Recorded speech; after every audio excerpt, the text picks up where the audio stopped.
harus ada kontribusi praktikal gitu. Dia sebetulnya risetnya tentang substitusi bahan natural halal gitu kan untuk menggantikan apa namanya beberapa makanan gitu.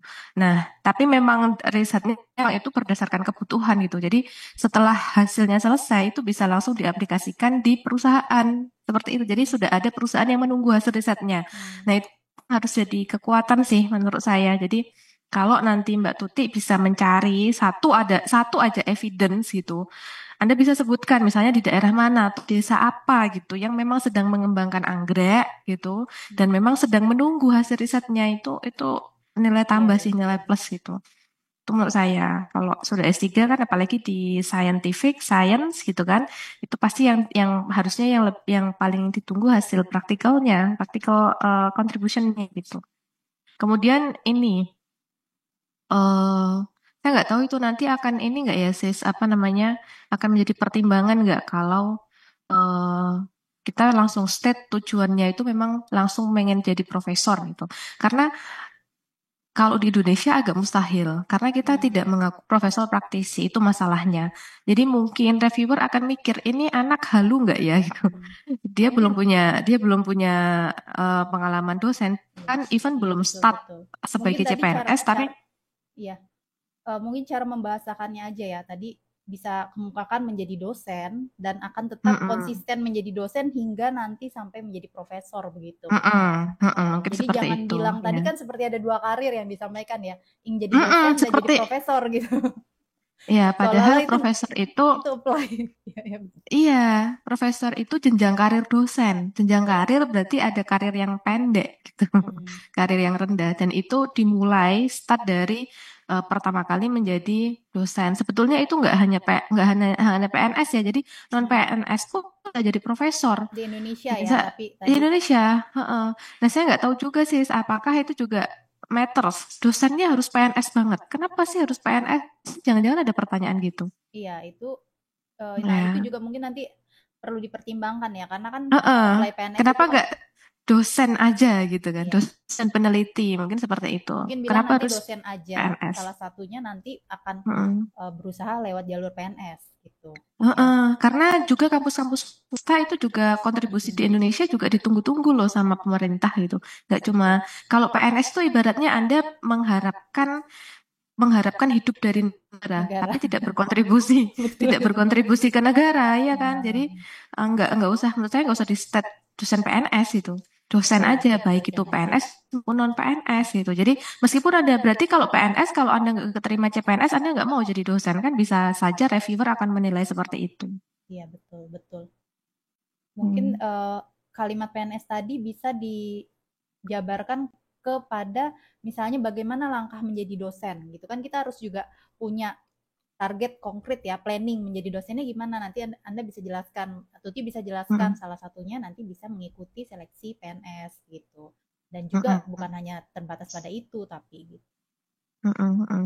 Mungkin Ini iya ya, mm, bisa PNS atau bisa non mm, PNS di perusahaan di apa eh, universitas-universitas swasta yang bagus di mm, Indonesia itu kan BINUS dan lain sebagainya itu kan bukan bukan bukan kampus negeri itu kampus swasta tapi bagus semua bagus gitu. betul. Jadi di Indonesia banyak sekali kampus swasta yang bagus dan tetap bisa berjenjang karir. Jadi meskipun dia dosen dan nggak PNS tetap bisa jadi profesor gitu. Mm, Nah, itu yang nanti mungkin perlu dicari tahu gitu ya. Jadi profesor itu jenjang karir, jadi bukan bukan titel. Jadi bukan tiba-tiba beda. Pendidikan sama jenjang karir itu beda ya. Fungsional, namanya fungsional. Jadi orang kalau berpikir setelah S3 nanti bisa langsung profesor, apply gitu.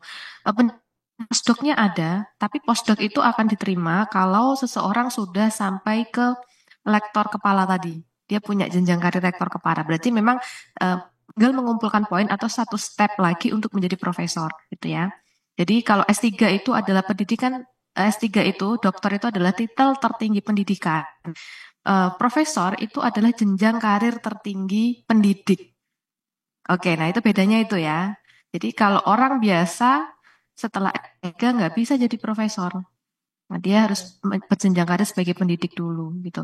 Jadi kalau ada isu profesor honoris causa. Banyak yang menentang, terutama menentang ya, karena dia bukan siapa-siapa, bukan pendidik, tidak Iya. berkontribusi ke dunia pendidikan, kok tiba-tiba jadi honoris causa profesor. Kalau honoris causa doktor nggak masalah, karena itu kan kontribusi praktikalnya ada. Tapi kalau profesor itu kan jenjang karir pendidik, jadi yang boleh dapat titel profesor itu hanya pendidik. Dan menjadi pendidik nggak harus PNS, gitu ya. Itu nanti dipertimbangkan, Mbak, gitu. Betul-betul. Tadi juga untuk rencana publikasi, nanti Tuti riset Mm-mm. lagi. Iya, Nama penting sekali jurnalnya itu. kalau bisa disebut.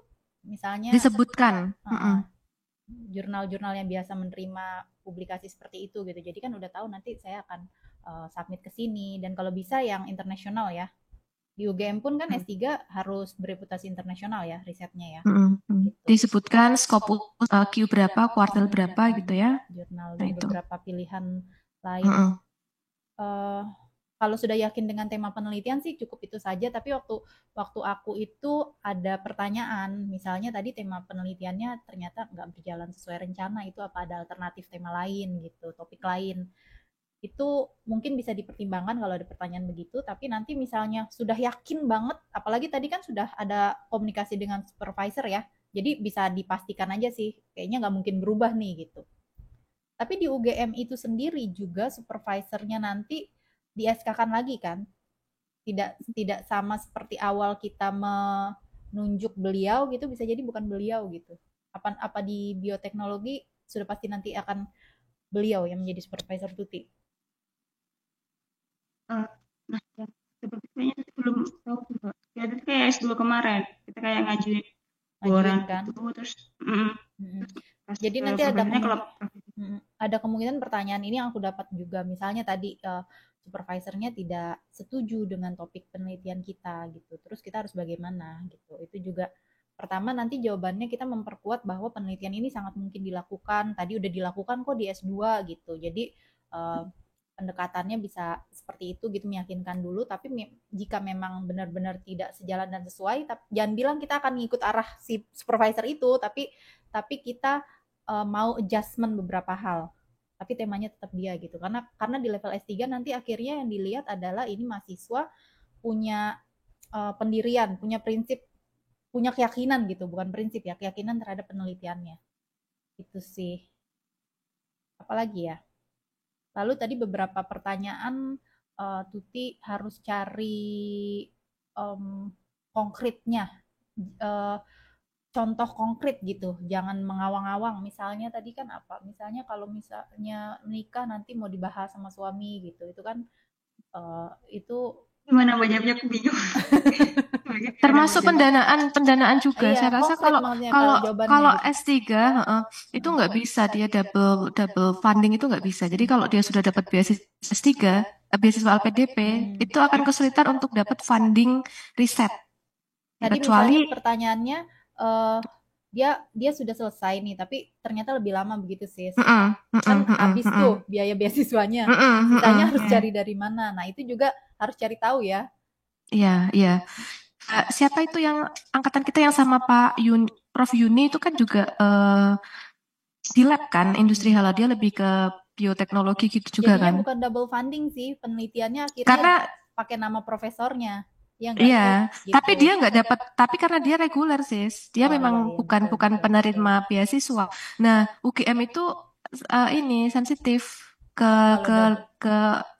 mahasiswa beasiswa itu sensitif gitu. Jadi kalau dia mempertimbangkan sekali, itu info yang beberapa aku dapat sih, kecuali dia reguler gitu ya. Nanti diprioritaskan untuk mahasiswanya. Jadi tidak mungkin nih, misalnya kan kayak aku kan disertasinya dibiayai LPDP ya.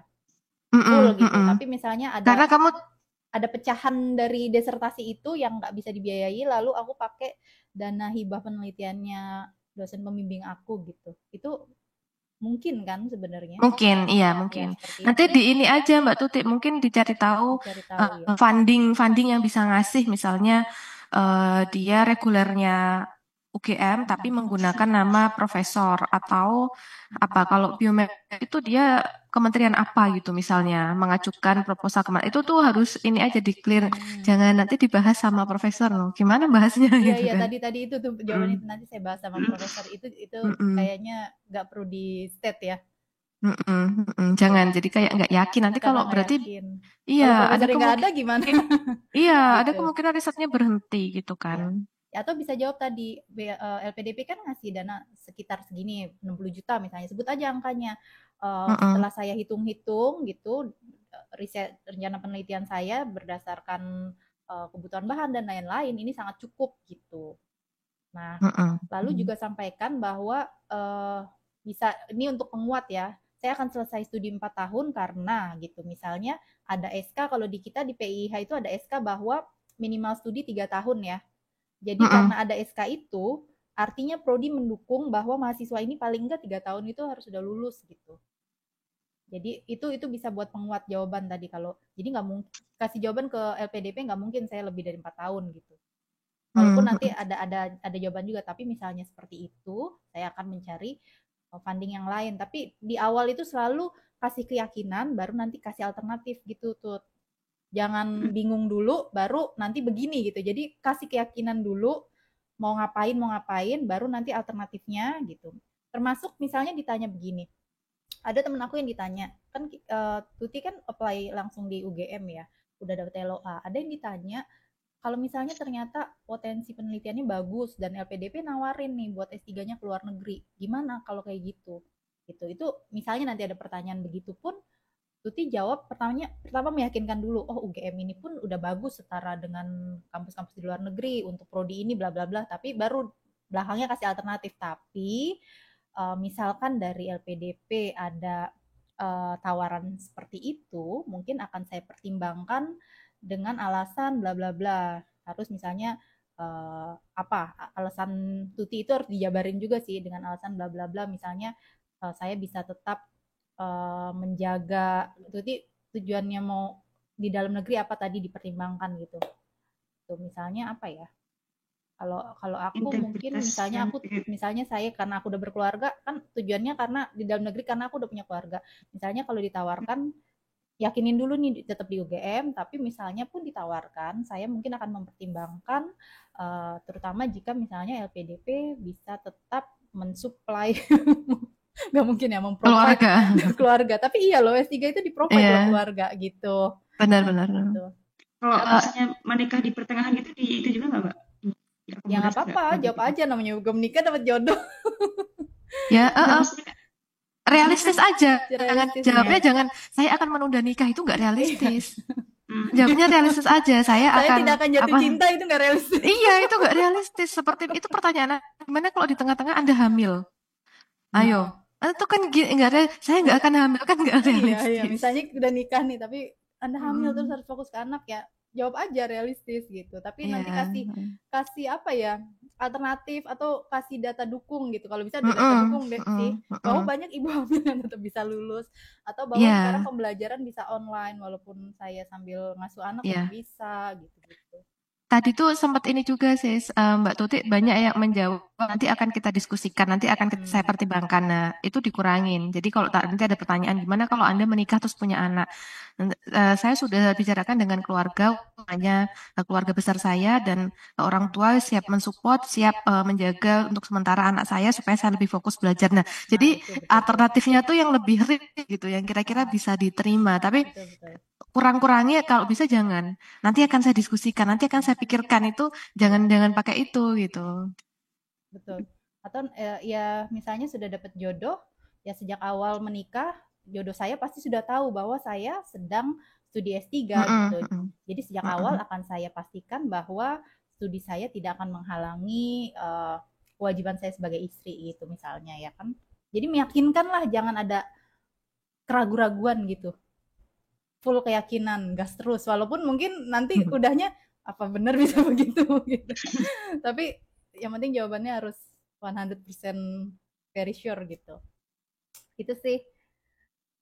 Itu Tuti. Ada lagi sis? Cukup mungkin. Mungkin Mbak Tuti cek juga peringkat UGM itu sekarang berapa. Setahu saya sudah 290-an dunia. Saya rasa itu. Dan itu kalau mau cari kampus di luar bisa jadi dapatnya jauh lebih rendah dari itu.